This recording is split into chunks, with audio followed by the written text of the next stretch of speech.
Olá, seja muito bem-vindo, bem-vinda a mais um episódio do Papo B2B. Esse é um podcast que é um oferecimento da Plumes e da Sharp. Eu me chamo Otávio Gabi e no episódio de hoje a gente vai falar de maturidade analítica em vendas. Então, como evoluir aí a gestão data-driven, não, uma gestão orientada a dados até tomar decisões com inteligência artificial. Para a gente falar desse tema, a gente convidou uma parceira de longo prazo aí da Plumes, que já fez vários conteúdos com a gente, manja muito do assunto, então mantendo aí a linha de trazer pessoas com bastante conhecimento para falar dos temas que a gente escolhe. Vou dar as boas-vindas aqui para Ana Paula, que é VP de vendas da BI Machine. Obrigado pelo seu tempo. Vai ser um prazer bater esse papo contigo, Ana.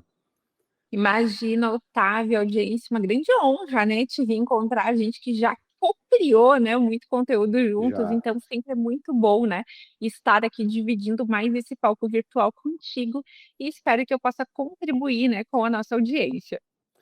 Show. Vamos nessa, pessoal. Vamos falar um pouquinho desse tema. Eu acho que, Ana, nada mais justo que a gente começar definindo um pouquinho do conceito, né, de maturidade analítica para um gestor comercial que ainda não viu esse tema. E acho que vale também comentar um pouquinho de como é que um gestor ele entende o nível de maturidade analítica que ele está na operação dele, né? Acho que é um primeiro passo interessante. Excelente. E esse tema, né, sobre maturidade analítica, eu sempre falo, eu sou extremamente apaixonada, né, pelo universo de dados e o uso de dados dentro das operações. E quando a gente olha para a área comercial, acho que a área comercial ela é uma das áreas que eu sempre falo quando a gente avalia uma empresa se ela está madura ou não, né, analiticamente orientada a dados, a gente sempre começa pela área comercial, porque geralmente as iniciativas de dados elas começam pela área comercial. Justamente, né, porque os profissionais, né, que permeiam essa área são profissionais que usam, né, ou que têm várias origens diferentes de informação e justamente, né, eles têm essa necessidade maior de ter uma agilidade no processo decisório. Então, quando a gente começa a olhar, né, o tema de maturidade, quando a gente começa a fazer uma avaliação de maturidade, eu costumo falar que as empresas lá antigamente, né, antigamente, 5 anos atrás, ou vamos fazer alguns parâmetros, né, Otávio, pré ou pós-pandemia, quando a gente olhava, né, pré ou pós, a gente tinha o quê? Nós tínhamos uma grande quantidade de dados, né, e informações, mas nós tínhamos uma limitação tecnológica. E, automaticamente, essa limitação tecnológica, às vezes, ela podia ser impactada ou não, até por uma mentalidade analítica das pessoas que faziam parte desse processo. Então, automaticamente, a gente tinha dados, tinha informações, mas não tinha nem tecnologia para fazer esse processamento, cruzamento dessas informações, e em alguns casos, né, então eu tinha uma mentalidade analítica das pessoas que elas construíam isso nos seus excéis, então se conseguia tomar uma decisão mais orientada a dados. Qual era o grande problema disso? Era a velocidade. Para isso, né, as tecnologias elas foram evoluindo e a gente conseguiu ter o quê? Ter pessoas mais analíticas para consumir essas informações e automaticamente tecnologia para não gerar tanto trabalho manual dentro desse processo. Então, quando a gente vai olhando, né, esse processo dessa jornada de maturidade, a gente vai olhando justamente por essa evolução tecnológica e essa evolução de maturidade. Automaticamente, quando a gente olha, né, para essa maturidade analítica também dentro das operações, a gente vai olhando que com essa facilidade tecnológica, as empresas elas vão cada vez construindo mais visões, os tradicionais dashboards que a gente escuta tanto nas nossas operações. Só que esses dashboards e dentro desse processo de maturidade é muito natural que talvez, né, alguém que está nos ouvindo aqui agora, né, já passou por isso, que é uma intoxicação por dados. Porque é tanta informação vindo que a gente acaba julgando que tudo é importante, automaticamente a gente vai tendo controle de várias coisas e lá no final a gente não usa talvez 50% ou em alguns casos, né, quando a gente pega em projetos mais antigos, se usa 30% talvez você tem lá, justamente porque pela facilidade tecnológica é muito natural que a gente saia desenvolvendo indicador, né, análise para tudo e automaticamente vai gerando uma intoxicação. Dentro desse processo, então, a gente tem uma evolução, né, disso, E eu costumo falar que quando o gestor ele começa a usar dados, basicamente, né, o analytics, a plataforma de analytics dele é quase um parquinho de diversões, né, um playground, né, da nossa vida adulta, porque a gente não consegue mais sair e realmente a gente vai utilizando. E dentro desse processo de maturidade, é muito natural que os projetos eles comecem a um nível mais alto hierárquico, tá, então começa com dados para diretoria, depois ao nível gerencial, e para empresas que estão mais maduras, eles descem a nível tático e nível operacional também, ou seja, eu vou direcionando o meu time para que todos usem a informação. Então, dentro desse contexto, né, e existe, por que eu falei no início da minha fala sobre a pandemia? Porque até pandemia, a gente tinha uma característica muito grande, né, havia uma sensação no gestor que era: eu estou no presencial, eu enxergo as pessoas, automaticamente eu tenho uma sensação de controle. Pós-pandemia, quando muitas empresas foram para o home office, readaptaram seus modelos de trabalho, essa sensação de controle, ela foi escoando um pouco pelas mãos. Então, automaticamente, a gente tem uma percepção muito clara um de um corte, né, de uma aceleração do nível de maturidade analítica, ou seja, de cultura data-driven das empresas pós-pandemia, né, quando a gente percebe realmente, né, que quem não usava dados, né, começou a usar e quem já tinha uma cultura acelerou ainda mais o uso, né, dentro desse corte aí pós-2020, então. Muito bom. Esse corte ele foi muito marcante, né. Eu ouvi amigo meu comentando, teve um amigo meu que fez um comentário muito legal, ele falou assim: "Antes o que eu senti o controle", exatamente o que você falou, ele falou: "Eu sentia o controle, porque eu tinha visibilidade de as pessoas estão trabalhando, elas estão sentadas Uhum. aqui operando", isso me dava a sensação de que beleza. Só que depois que eles foram forçados a ir para o remoto, né, trabalho Aham. no começo totalmente remoto, depois híbrido, ele falou: "Tá, agora eu vou ter que começar a acompanhar aqui para o dashboard, estabelecer algumas métricas para conseguir acompanhar". Ele falou que ele começou a acompanhar coisas que ele nunca havia acompanhado e que são incomparavelmente mais importantes do que só a certeza de que a pessoa está na frente do computador, com o computador aberto. E ele falou: Nossa, eu sou muito mais feliz em termos de gestão, eu sinto muito mais controle hoje, e por mais que eu não Aham. esteja vendo as pessoas na minha frente, do que naquela época que eu estava ali do lado delas. Mas, enfim, só me lembrou essa curiosidade, porque tem tudo a ver com o que você comentou aí, Ana. Muito bom. Vamos Né. avançar para uma próxima perguntinha aqui. Vamos pegar esse nível iniciante que você falou, tá? Muita empresa ainda está com dado disperso em planilha. Eu acho que essa é uma realidade de enorme parte das empresas. Muita decisão baseada em feeling, então quer dizer, não tem dado orientando essas decisões. Eu sinto que, eu acho que, então vou tomar uma decisão baseada nisso. Então, o primeiro passo prático para uma empresa conseguir sair desse ponto e avançar para o próximo, Ana, o que você traria de recomendação? Excelente. Eu sempre falo, né, eu costumo brincar com o meu cliente que quando a gente fala sobre maturidade, talvez o ponto mais simples que a gente tenha é quando escolher qualquer solução paliativa que vai integrar as minhas informações e eu vou Uhum. ter dashboards, eu vou ter informações. E até agora, talvez até tem dentro desse processo de evolução que a gente vai conversar um pouco mais adiante, que é o uso de IA, né, e agora a gente já vê algumas empresas se excluindo, né, uma camada analítica para já ir para um contexto de IA, mas quando a gente fala sobre essa jornada, eu costumo falar e fazer uma correlação, Otávio, que é quase que nem construir uma casa. Quando a gente constrói uma casa, né, ou quando a gente vai escolher um apartamento que a gente vai morar, a gente olha a localização, infraestrutura, a gente se preocupa, né, com a base, né.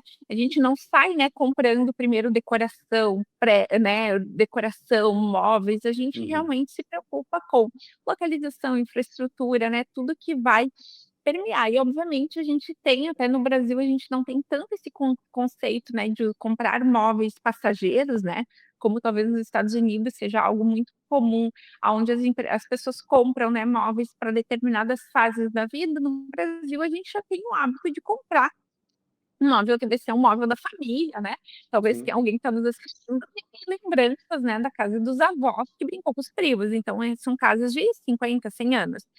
E quando a gente fala de tecnologia, o que que é super importante? A gente começar olhando pela infraestrutura, ou seja, pela toda a parte de conectividade. Toda essa conectividade, hoje a gente já não fala mais em infraestrutura somente em armazenamento, mas sim a gente fala sobre memória corporativa. Por que que se fala em sobre memória corporativa? Porque hoje, dentro de contexto de IA, né, dentro do contexto de analíticas, eu uso essa memória para analisar os meus dados e dentro do contexto de IA, eu uso isso para gerar aprendizado.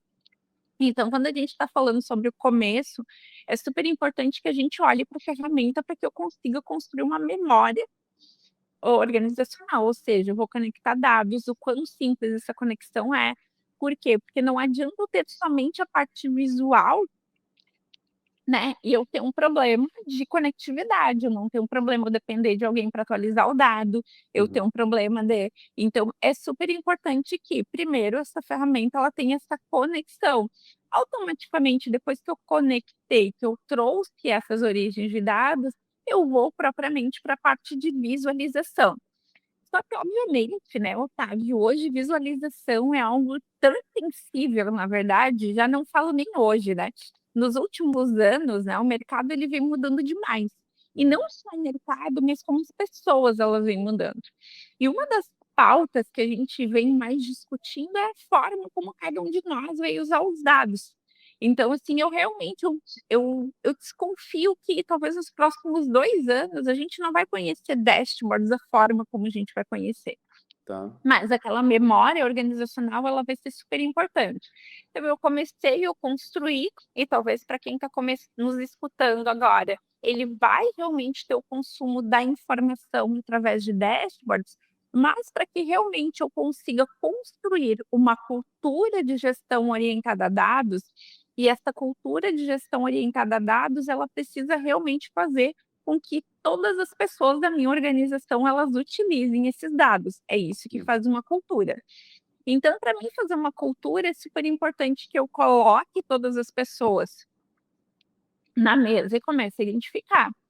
Eu tenho diretoria comercial, eu tenho gerente, eu tenho supervisor, eu tenho vendedor, eu tenho supervisor, eu tenho representante, eu tenho televendas, eu tenho ou seja, a área comercial ou na verdade todas as áreas da empresa, elas estão muito diversas. Então eu não posso simplesmente obrigar e fazer o quê? E dizer que a partir de agora, além, né, de usar CRM, roteirizador, força de vendas, ERP ou qualquer outra, ele vai ser obrigado a acessar um dashboard para mostrar um indicador que geralmente a pessoa ela não quer olhar. Então ela geralmente ela não quer olhar aquela informação.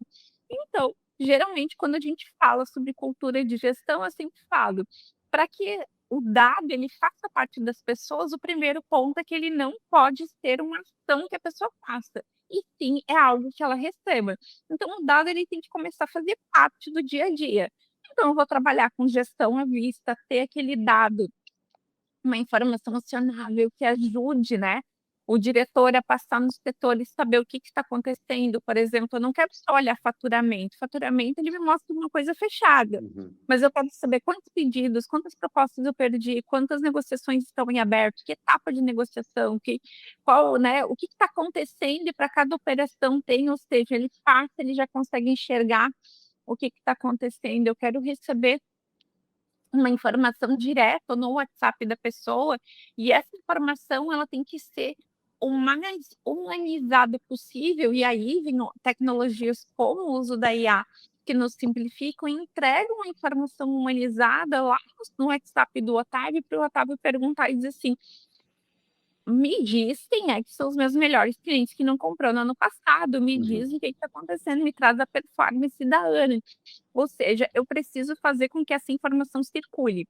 Então, quando a gente fala, tá, sobre construção de jornada, e para quem está nos ouvindo, né, e quer construir, quer transformar a sua empresa numa empresa orientada a dados, primeiro, super importante a gente pensar na arquitetura, na memória organizacional. Após isso, a gente vai então propriamente para uma parte que é visualização, e depois a gente vai obviamente para o processo de distribuição de informação. E para quem quer realmente construir uma jornada, realmente uma cultura de gestão, a distribuição e o acesso da informação para todos os níveis hierárquicos, eu garanto para vocês que faz muita diferença no resultado da operação, tu direcionar a pessoa. Porque realmente o vendedor, né, Otávio, tu é vendedor, né? O vendedor gosta de dinheiro, né? Então, assim, quanto mais clareza ele souber aonde ele pode agir, eu tenho certeza que vai trazer um resultado para dentro da operação. Então, essa distribuição, ela faz muita diferença durante toda a jornada. Muito legal. Quando você estava explicando aí, eu lembro de essa parte da arquitetura muita gente ignora. Porque a parte da Exato. visualização, de não, porque dashes, eles são legais, eles são bonitos, eles dão a sensação de controle. Muitas vezes as pessoas não sabem da importância que é você ter uma qualidade, uma boa estrutura e arquitetura desses dados, porque sem eles os dashes não vão servir para nada. E, pô, quantas vezes até comercializando o próprio Plumes, vendendo o próprio Plumes, eu lembro de gestores comerciais focados no o quão legal e maleável são os gráficos, ou tabelas, ou indicadores, mas poucos se importavam com a qualidade da origem dos dados, com a resolução Uhum. dos duplicados ou com a identificação da higienização desses dados ao longo do tempo. Enfim, a integração e a atualização deles é um assunto que pouco se fala, né? De vez em quando aparecia alguém que começava a olhar da perspectiva de arquitetura. Então foi muito legal você trazer isso. Realmente é um erro que eu lembro que E, é muito comum, né? e um outro ponto, né, Ah, Otávio, é o barramento de informações, né, que também às vezes ele é ignorado. Porque tá. eu sempre falo assim, ó, pensa, né, trazendo a mesma analogia da casa. Uhum.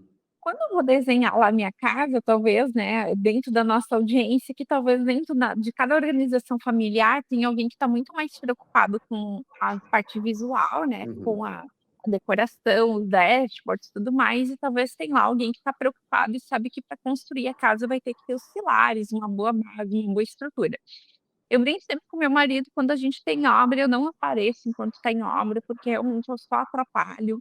Uhum. Eu não entendo nada e eu quero que tudo aquilo termine e eu só vejo que o dinheiro vai embora naquela e que tá Aham. tudo certo, né. A gente tá mais preocupado em passar pela loja de decoração e escolher talvez um sofá bonito, Sim. não tem onde colocar. Mas o que que acontece? Quando a gente olha para uma estrutura de uma casa, quando a gente compra um apartamento, um terreno, a gente começa escolhendo. O que vai me permitir que ele seja perto do meu trabalho, perto da escola dos meus filhos, tenha uma boa infraestrutura, seja um bairro seguro, seja, né, ele está crescendo, não está. Ou seja, cada família tem a sua própria organização. Quando a gente fala sobre projetos de BI ou quando a gente fala sobre projetos para construção de cultura de gestão Uhum. organizacional, o que a gente faz? A gente olha a nossa solução a curto prazo, eu preciso de dashboards. Quem vai acessar? Somente eu e o Otávio. Mas quando a gente fala sobre construção de cultura, é super importante que a gente não olhe isso a curto prazo, porque isso é uma necessidade a curto prazo. Amanhã, quando eu precisar trazer dados do financeiro, do produção, de compras, suprimentos, eu tenho essa capacidade. Quando eu quiser colocar 100 vendedores, 300 vendedores dentro, eu consigo colocar e distribuir isso de uma forma amigável. Por quê? Porque tem muita diferença em dizer que as pessoas têm acesso ao BI. Uhum. Acesso ao BI não significa que a tua empresa é orientada a dados. Orientada a dados é quando as pessoas usam aquela informação para que elas consigam tomar decisões melhores. Ok. Então, é o quanto aquelas decisões estão sendo tomadas.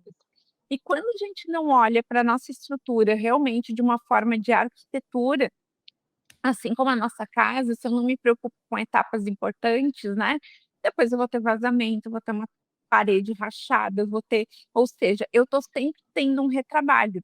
Então por isso que o olhar por uma plataforma, né, ou por uma solução, né, que vai trazer e nada impede, né, que nem a nossa casa.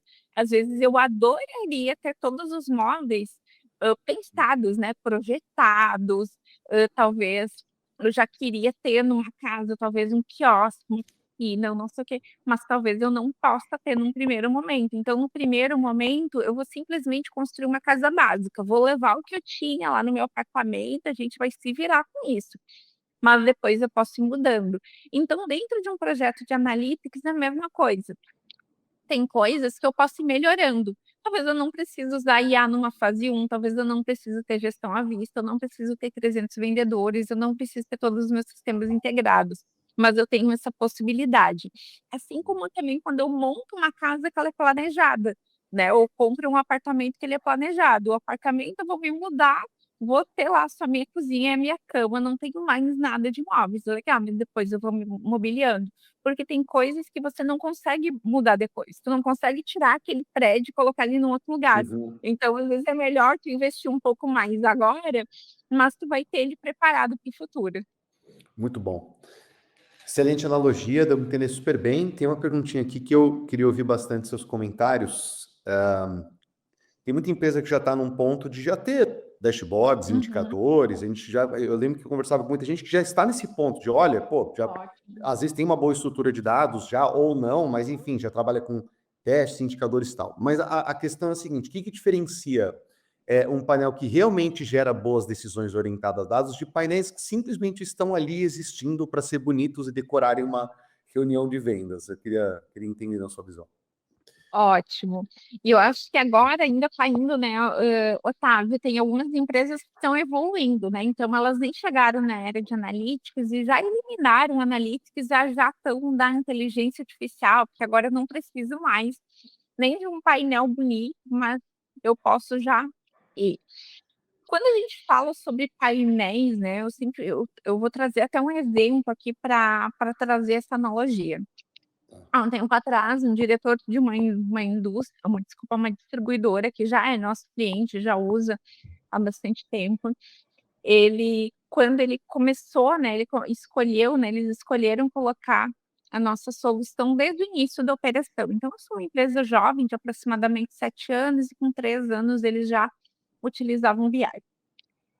E o diretor comercial, né, um dos sócios, extremamente hands-on, assim, pensa aquele gestor que está ali na operação, visitando, acompanhando cliente, acompanhando representante o tempo todo. Então, a primeira análise lá que foi construído na época para ele pegou até um modelo, né, que a gente trabalhava alguns anos atrás, que tinha painéis prontos. E aqueles painéis prontos, 90% ele não usava, ele usava 2 informações, mas aquelas 2 informações, que era acompanhar o faturamento diarizado, já fez com que ele tivesse um incremento de 30% do faturamento. Por quê? Porque antes ele olhava o dado fechado, ele começou a olhar diariamente, ele sabia o que ele precisava melhorar em cada um dos dias. Quando, né, no início do ano ele me procurou e ele disse assim: "Ana, eu tenho tanta informação, mas tanta informação, e eu preciso que tu me ajude a ser mais analítico". Uhum. E eu disse: "Ó", e isso talvez é uma insegurança, tá, que passa talvez por muita gente, né, talvez alguns assumam e outros não, né, alguns dizem que precisam e Com outros, certeza. né, já se consideram. Porque realmente isso é algo, né, que mostra uma vulnerabilidade nossa, né, e É. quando a gente fala sobre ser mais analítico ou não, né, Otávio, eu sempre falo que primeiro, se tu tiveres um painel e tu precisar de treinamento para usar aquele painel, já está tudo errado. Porque um painel ele já tem que responder as perguntas por si só. Tá Ele não bom. precisa de um treinamento específico para tu fazer uma leitura daqueles indicadores, porque cada operação ela é uma operação única. Eu posso falar com 100 indústrias e as 100 indústrias elas vão ter regras da operação totalmente diferentes, elas vão ter objetivos totalmente diferentes. Quando a gente fala, então, quando eu julgo que é um bom projeto ou não, eu sempre começo perguntando sobre qual o objetivo para esse ano, ou para esse semestre, ou para esse trimestre, dentro da operação comercial da Plumes ou da indústria XPTO. E ele me trouxe, ele disse assim: "Eu preciso aumentar faturamento". Ótimo, ótima resposta, né, bem simples, Aham. deu que legal. É. Porque como é que a tua estrutura comercial, a gente começou entendendo a estrutura comercial, então trabalho com representante, legal, positivação, e ele disse assim: "Se eu melhorar a positivação, Ana, tá tudo certo". Eu disse: "Legal, então a gente vai começar". Eu disse: "O que que tu tem que olhar todos os dias?". "Não, tem que olhar todos os dias positivação, eu preciso olhar faturamento e eu preciso olhar ticket médio, ticket de cliente". Isso é legal. Então foi os dados que a gente começou a olhar, a gente resumiu, na verdade, a gente excluiu muita coisa dos painéis, justamente porque elas estavam gerando uma intoxicação. Então aquele painel, que era um painel super robusto, a gente resumiu ele a 3 indicadores, 3 acompanhamentos. Então, eu estou acompanhando fase de compras, eu preciso entender quem está me comprando, qual o potencial da minha carteira, eu preciso olhar como é que está a positivação, e essa positivação eu preciso trabalhá-la individualmente por representante. Então, ou seja, a gente reorganizou e conseguiu fazer o quê? Crescimento no faturamento. Ó, que legal. Por quê? Porque menos informação é mais. Então, assim, quanto menos informação e mais eles me ajudam, porque talvez no primeiro momento eu não preciso estar olhando performance de produto A, B ou C, qual mix de produto, qual grupo de produto que ele está comprando. É uma informação importante? É. E dentro desse contexto, Otávio, eu gosto sempre de exemplificar para o meu gestor que ou para não é nem para o meu gestor, para a empresa como um todo, eu costumo falar que a nossa gestão, a nossa tomada de decisão é quase que nem um café da manhã. Tem informações que eu vou olhar diariamente, tem outras que eu vou olhar semanalmente, tem outras que eu vou olhar mensalmente. Eu gosto muito de analogias, né, Otávio? Então, assim, o teu painel diário ou informação que tu recebe todos os dias no teu WhatsApp ou informação que está na tua TV, ela tem que ser uma informação que tu bate o olho e toma uma decisão. Por isso que qual o teu objetivo para esse trimestre? Qual o teu objetivo para o próximo, para esse ano? O que que a gente precisa trabalhar? A gente não vai conseguir, né, Otávio? A gente está sempre com cobertor curto, ou a gente vende, a gente cuida do churn, ou a gente cuida da carteira, ou a gente aumenta o mix de produto. Então, assim, nem sempre eu consigo estar abrindo cliente o tempo todo, mas eu consigo trabalhar com a carteira que eu tenho e fazer o papel dentro dessa carteira. Para isso, né, Otávio, quando a gente olha, né, é importante a gente isolar a nossa decisão. Então, assim, não adianta eu ter um monte de informação que eu vou olhar todos os dias. A gente olha quando é novidade. Quando é novidade, a gente olha aquele monte de indicador, aquele monte de análise. Mas no decorrer do dia a dia, e vem acontecendo talvez muito com IA também, é novidade. Então, tem muita gente que olha e vai usando e vai consumindo muito mais. É a curva, né, de uso de todas as tecnologias. Então, para que a tecnologia ou para que a cultura de gestão orientada a dados ela não seja algo passageiro, primeiro, é super importante eu isolar e pensar o que que são as informações que eu tomo diariamente. Por isso que eu falo sobre café da manhã.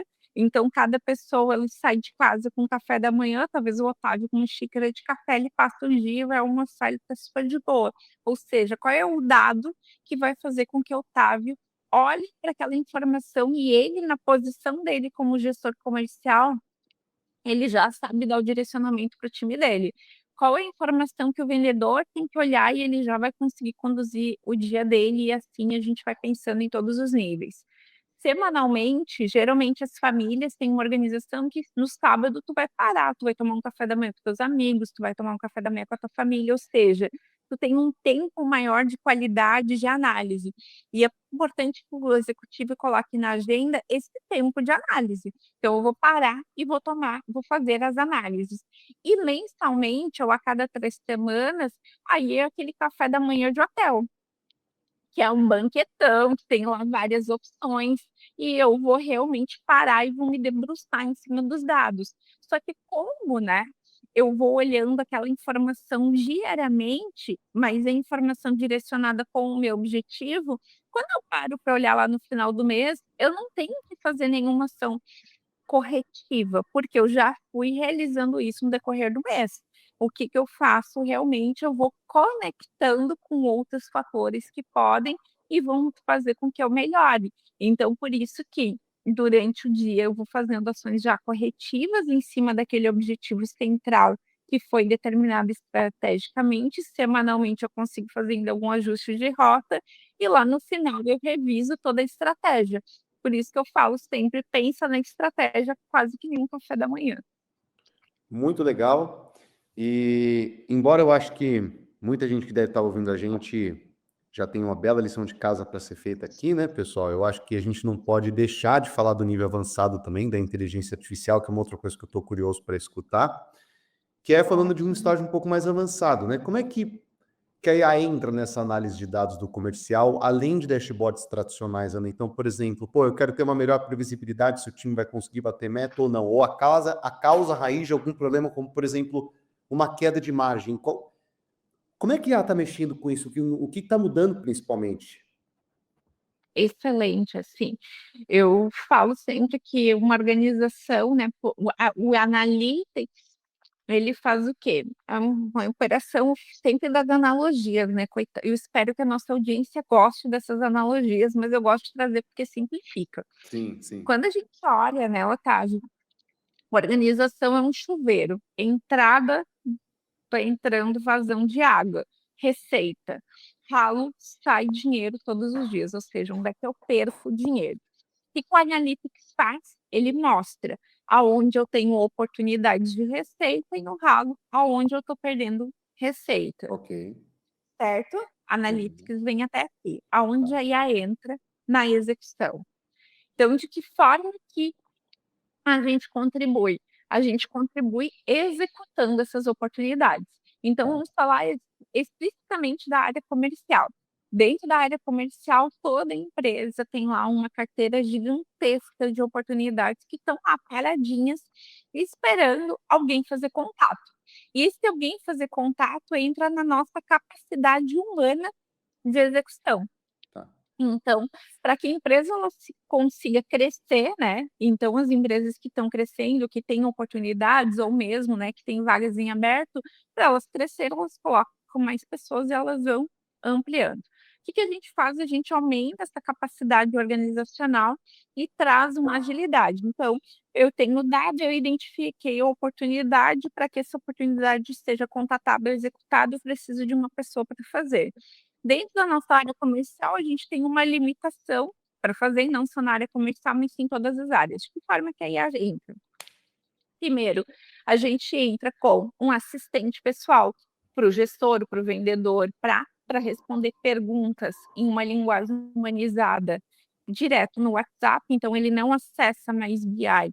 E sim, ele tem um assistente 24 horas, 7 dias por semana, respondendo e respeitando o barramento, respeitando o nível de permissionamento do usuário, então eu consigo distribuir um analista para todo mundo, entregando informação para todo mundo às 8 horas da manhã, com a agenda do dia, o que ele tem que executar, os insights, uma leitura já dos principais indicadores, ele já entrega isso e a pessoa segue executando.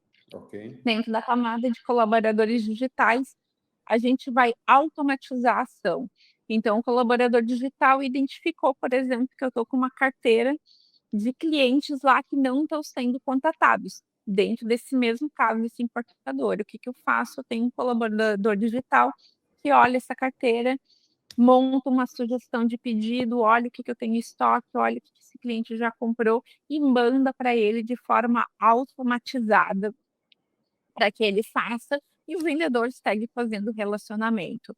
Ou também dentro de um outro case, né, que a gente vem trabalhando, eles executam quase 6.000 pedidos, desculpa, solicitações de orçamentos mensalmente, e o que o colaborador digital recebe esse orçamento, monta já o orçamento com base no que tem em estoque e já manda automaticamente para o cliente. Por quê? Porque o vendedor deles não tem tempo de visitar, ele não tem tempo de fazer o relacionamento com o cliente. Então, a IA entra no quê? Eu tenho uma massa de dados, eu tenho uma informação que está sendo gerada, então, ou seja, eu executo. E o que que ela acaba sendo muito mais efetiva, né, do que a gente na execução? Dentro desse caso em específico, né, os vendedores eles digitavam os pedidos, montavam um orçamento somente com base no estoque que eles tinham. Ou seja, eu não estava nem identificando as oportunidades que eu perdia por não ter o produto, ou por não ter aquele produto em estoque. Perfeito. Então, pô, eu precisava de tanto, eu nem sei que o mercado está buscando esse produto, será que eu tenho que comprar mais na próxima vez? Quanta venda eu estou perdendo? Então, ou seja, dentro desse projeto de usar memória organizacional, analytics e uso de IA, a gente devolveu 42.000 horas mês para o comercial conseguir fazer relacionamento com o cliente. Muito bom. Fora, né, as outras oportunidades que daí a gente consegue, ou seja, então a IA ela entra justamente nesse ponto. Só que o que que acontece, Otávio, que é um ponto sempre de de cuidado, né, que eu sempre falo, aqui a gente tem todo um cuidado com Nível de instrução, rastreio, auditoria do uso de IA. Por quê? Porque o uso disso, ele é um projeto, ele é um ativo de inteligência organizacional das empresas. O que que acontece quando a gente não olha isso como realmente um ativo? A gente precisa ter um rastreio. Qual é a instrução? O que que foi colocado? Como é que eu sei que foi executado? Da onde vem esse dado? Da onde vem essa informação? Por quê? Porque a IA ela pode gerar várias informações que são muito bonitas, mas se eu não tiver um rastreio e realmente uma garantia de execução, eu não tenho uma continuidade. Então, aqui na BI Machine, o que que a gente faz? A gente tem todo barramento, nível de permissionamento, tudo que tem que ter auditoria desse, né, da instrução, a memória. Por quê? Porque eu converso com o meu colaborador digital. Então, além, né, de ter tudo isso, eu vou gerando essa memória organizacional. Então, eu consigo saber, por exemplo, que foram os pedidos? Por que que eu perdi? Por que que eu não perdi? Aonde foi? Como é que tá? Então, ou seja, eu trago uma produtividade, que é o que as empresas estão usando muito, né, de ter a IA como uma fonte de produtividade organizacional, mas não somente como uma produtividade, sim uma memória organizacional dentro da operação também. Então ela vai justamente de uma forma ainda mais estratégica, né, para o uso realmente contínuo dentro da nossa organização. E absurdamente contextualizado e livre de dependências de pessoas específicas ou vacas sagradas e atemporal. Muito legal, muito legal. E é muito legal, assim, tu olhar, né, Otávio, o contexto de escalabilidade que tu tens, né. A gente Exatamente. está trabalhando num projeto com um escritório que são dentro da área de RH em específico, né, ele atende quase 400 empresas, a gente começou usando o colaborador digital para 6 empresas num piloto, e hoje a gente já consegue em 45 dias ampliar para as outras 400 empresas, pegando CT de todos os sindicatos, de todas as regras, de tudo. Ou Uhum. seja, tu consegue ampliar essa capacidade de entrega, e o que que é super bacana, assim, que vale também para nossa audiência, né. A gente brinca que ou tu vai gerenciar uma IA ou tu vai ser gerenciado por ela. Então você que escolhe. Então, o contexto de colaborador digital, ele vai fazer parte do nosso dia a dia. A gente não fala nem mais de um uso de agente, que é um uso talvez muito pontual, mas sim de um colaborador que dentro de toda a organização vai ter. Assim como eu tenho os cargos, né, e toda a nossa estrutura ela já é pensada para isso, para que lá na estrutura da Plumes, por exemplo, hierárquica, eu vou ter dentro da área comercial, eu vou ter 3 analistas que são pessoas, 3 que são colaboradores digitais e eles se conectam e realizam.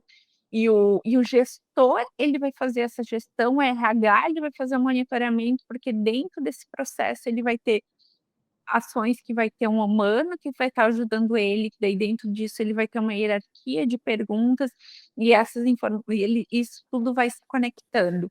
Então, olhando para o contexto de assistente pessoal, o que que eu percebo, né, um ganho gigantesco de adoção do uso de dados, porque o usuário ele não acessa mais, ele não precisa ter a ação de logar numa plataforma para fazer, ele pergunta tudo no WhatsApp, ou seja, resolve a vida Perfeito. dele pelo WhatsApp de dados também.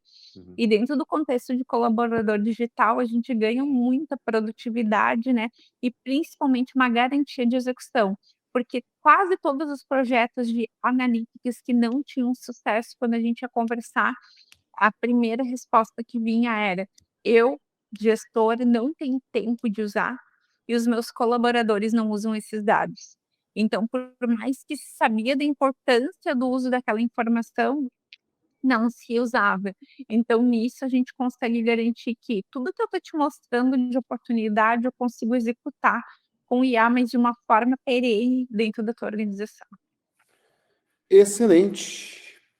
Muito legal, Ana. Aula. É muito legal conversar com pessoas fundamentadas. Ser host desse podcast aqui é um privilégio, porque toda semana a gente traz algum tema e eu vou trazendo uma galera muito entendida deles e não foi diferente com você. Eu acho que foi muito legal. Você trouxe uma riqueza Obrigada. de detalhes show. E é isso. Eu queria agradecer primeiro a audiência que ficou com a gente até aqui, mas principalmente você pelo seu tempo. Foi muito legal. Certamente a gente se encontra numa próxima, né, Ana?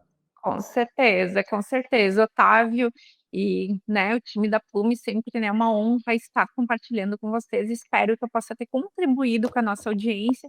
Para quem quiser falar mais, né, sobre cultura analítica e principalmente, né, de que forma que conecta, né, essa memória, visualização e uso de IA, vai ser uma grande honra ampliar a discussão. É isso aí. Até logo, pessoal. A gente se encontra numa próxima. Muito obrigado por ter ficado até aqui.